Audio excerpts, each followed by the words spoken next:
यार देखो, एक कॉमन सा कंफ्यूजन तो रहता है। जेई मेंस में हम देखते हैं जिन बच्चों के रैंक अंडर 100 आए हैं, एडवांस में वो उन बच्चों के रैंक कहीं ना कहीं 300, 500, 700, 1000 चले जाते हैं। कुछ ऐसे भी बच्चे होते हैं जिनके जेई मेंस में रैंक 500 प्लस आते हैं, पर एडवांस में रैंक उनके 100 बिलो चले जाते हैं। तो आखिर सीन क्या है? मतलब मेंस और एडवांस के बीच में रिलेशंस क्या है? ऐसा वो क्या कर रहे हैं जिससे मेंस में बढ़िया परफॉर्म कर पा रहे हैं पर एडवांस में नहीं? या ऐसा क्या हो जा रहा है कुछ बच्चों के केस में कि उनका मेंस तो बहुत बढ़िया नहीं था पर एडवांस में उन्होंने बहुत कमाल का मचाया? देखो, मैं आपको रियल केस बताऊंगा। मैं कोई ऐसा केस नहीं बताऊंगा कि आप ऐसा ऐसा करो तो ऐसा हो सकता है। मैं आपको वो केसेस बताऊंगा जो सचमुच में हुआ। आपने 2024 में मयूख चौधरी का नाम सुना होगा। मैं आपको वीडियो पॉपअप करवा दूंगा, इसी चैनल पे उसके शॉर्ट्स भी अवेलेबल है। मयूख हमारा 2024 का स्टूडेंट था। इसके जेई मेंस में ऑल इंडिया रैंक 717 बने थे, 717 जनरल कैटेगरी में। और आपको पता है एडवांस में इसके रैंक कितने बने? एडवांस में इसका रैंक था ऑल इंडिया 161। अब 717 मेंस में और एडवांस में 161, ऐसा क्या हुआ इस पर बात करेंगे। यही नहीं, रुको, अगर मैं बात करूं प्रथम कुमार की, प्रथम कुमार बिहार स्टेट टॉपर था। उसके ऑल इंडिया रैंक 33 आए थे, 100% वाला बच्चा। उसके जेई एडवांस में रैंक आते हैं 343। अलग बात है कि वो आईआईटी में सीएससी लेके पढ़ रहा है, आईआईटी बॉम्बे में। मैं इस साल की बात करूं तो मेरा स्टूडेंट सौरभ, इसके जेई मेंस में ऑल इंडिया रैंक पता है कितने थे? 12। ये यूपी स्टेट का टॉपर है, ऑल इंडिया टॉपर है। इसके जेई एडवांस में रैंक आते हैं 343 और ये आईआईटी केजीपी में सीएससी लेके पढ़ रहा है। बट ऐसा क्या देखने को मिल रहा है कि मयूख के केस में 717 मेंस में, एडवांस 161, सौरभ के केस में 12, 343, 33, 343। हालांकि ये सारे बच्चे सक्सेसफुल हैं, ये सारे बच्चे कमाल के मेहनत के साथ इस बलबूते पे पहुंचे हैं। मेरा बस ये केस स्टडी है इस वीडियो में। आपको मैं ये बताना चाहता हूं कि आप क्या ऐसा कर सकते हो जिससे कि दोनों केस में एक इक्विलिब्रियम लाया जा सके और आप कुछ बेहतर कर सको। रियल केस है, आप इसको ध्यान से सुनना। देखो, 3 बातें हैं। पहली बात तो ये है कि मयूख के केस को पहले समझते हैं। उस बच्चे के जेई मेंस में 99 परसेंटाइल बने थे, बिल्कुल। फर्स्ट अटेम्प्ट उसने ज्यादा बढ़िया किया था। सेकेंड अटेम्प्ट में जाने के बाद थोड़ा सा उसका परफॉर्मेंस डाउन गया। पता है क्यों गया? क्योंकि वो अपना पूरा फोकस जेई एडवांस पे स्विच कर चुका था जनवरी अटेम्प्ट से।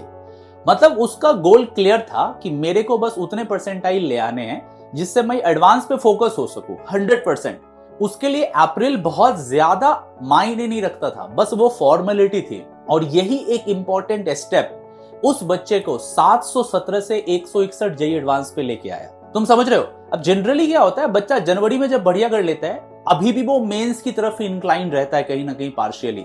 एज ए रिजल्ट एडवांस में आप देखो बहुत ज्यादा वेरिएशंस देखने को मिलता है हर साल रहा है। तुम चाहे ऑल इंडिया रैंक 1 की बात करो या ऑल इंडिया रैंक 10 की बात करो, जेई मेंस में एडवांस उसका खराब ही होता है जनरली। मतलब अगर वो 1 to 10 के अंदर है तो एडवांस में तुम देखोगे 100 के अंदर या 200 के अंदर परफॉर्मेंस रहता है। पर बहुत कम तुम्हें दिखेगा जब जेई मेंस में किसी बच्चे ने बढ़िया नहीं किया है पर एडवांस में वो बियॉन्ड एक्सपेक्टेशंस लेके आया, जैसा मयूख वाला केस मैंने बोला। ठीक है, अब देखो, आपके लिए ना जनवरी अटेम्प्ट ही सब कुछ होना चाहिए। अप्रैल अटेम्प्ट आपके लिए सिर्फ फॉर्मेलिटी होना चाहिए अगर आप जेई एडवांस बहुत बढ़िया से करना चाहते हैं तो। ठीक है, दूसरी चीज देखो, एडवांस में ना टाइम लगता है। तो अगर तुम ये सोच के इस एग्जाम की प्रिपरेशन कर रहे हो कि मेरे हाथ में 4 महीने या 5 महीने का टाइम है तो बहुत बढ़िया है। पर अगर तुम ये सोच के कर रहे हो कि मैं अप्रैल तक कहीं ना कहीं पहले मेंस में बढ़िया कर लूं, अगर बढ़िया हो जाएगा तो एडवांस में देखा जाएगा, तो ये माइंडसेट कहीं ना कहीं आपके लिए अच्छी नहीं है। जितने भी बच्चों ने एडवांस में बढ़िया परफॉर्म किया है उनका लास्ट माइलस्टोन जनवरी ही होता है। जैन से पहले उसको सिलेबस खत्म करना है, अच्छा परफॉर्म करना है। अप्रैल बस एक फॉर्मेलिटी ही उसके लिए होती है। अच्छा, तीसरी बहुत इंपॉर्टेंट चीज है कि आपको यह समझना होगा कि आपका अल्टीमेट गोल क्या है। क्या आप सचमुच में सिर्फ एक एनआईटी पर ही रुक जाना चाहते हो या आपके लिए सचमुच में आईआईटी मायने रखता है? अगर आपको यह लगता है कि जेई एडवांस मेरा अल्टीमेट गोल है तो मैं बोलूंगा वक्त लगेगा। मतलब ये जो वक्त चल रहा है जब आप इस वीडियो को देख रहे हैं, जितना हो सके कॉन्सेप्ट बिल्डिंग पे काम करो। मतलब आपको डीप में चीजें समझनी होंगी। मेरी लास्ट वीडियो आईआईटी रुड़की के माइंडसेट पर भी आई थी। जेई एडवांस का नेचर होता है बेसिक कॉन्सेप्चुअल क्लैरिटी को ही बहुत डीप में लेके जाना। मतलब अगर आप स्क्रैच लेवल या सरफेस लेवल पे पढ़ के जा रहे हो, आपकी डीप मैकेनिस्टिक अप्रोच नहीं है या लॉजिकल रीजनिंग आप में डेवलप नहीं हुई है, चाहे वो फिजिक्स हो, चाहे मैथमेटिक्स हो, या फिजिकल हो, या ऑर्गेनिक हो, या इनऑर्गेनिक हो, आपको डीप अंडरस्टैंडिंग सब्जेक्ट का चाहिए। पीवाईक्यू से हमें आइडिया तो लग जाता है कि चीजें कैसी पूछी जाती हैं, पर हर बार कुछ ना कुछ आईआईटी नया करती है। चाहे 2021 में आईआईटी केजीपी ने पेपर बनाया था, आपने देखा था डिफरेंट काइंड का था। 2019 में आईआईटी रुड़की ने पेपर बनाया था, डिफरेंट काइंड का था। गुवाहाटी अलग बनाती है, मद्रास का थोड़ा डिफरेंट नेचर का पेपर आता है, कानपुर का लास्ट ईयर का आपने 2025 का पेपर देखा, एकदम ही डिफरेंट आ गया। उनके मॉक पेपर भी जेईई एडवांस के डिफरेंट थे। तो चीजें बदलती हैं। इस बदलते हुए माहौल में आपको खुद को ढालना होगा। और इसको कैसे आप ढाल सकते हो? एक डीप कॉन्सेप्चुअल क्लैरिटी के साथ अपने सब्जेक्ट पे कमांड बना के। तो जितना ज्यादा हो सके आप कॉन्सेप्चुअल क्लैरिटी पे काम करें, और जब आपका कॉन्सेप्ट अच्छे से बिल्डअप हो जाए तो उस कॉन्सेप्ट पे बेस्ड जितने भी प्रॉब्लम सॉल्विंग होते हैं उस पर बहुत ज्यादा ध्यान दें। अगर आपने सिर्फ थियरी कर रखी है, प्रॉब्लम नहीं करोगे, फिर भी डेंजर जोन है।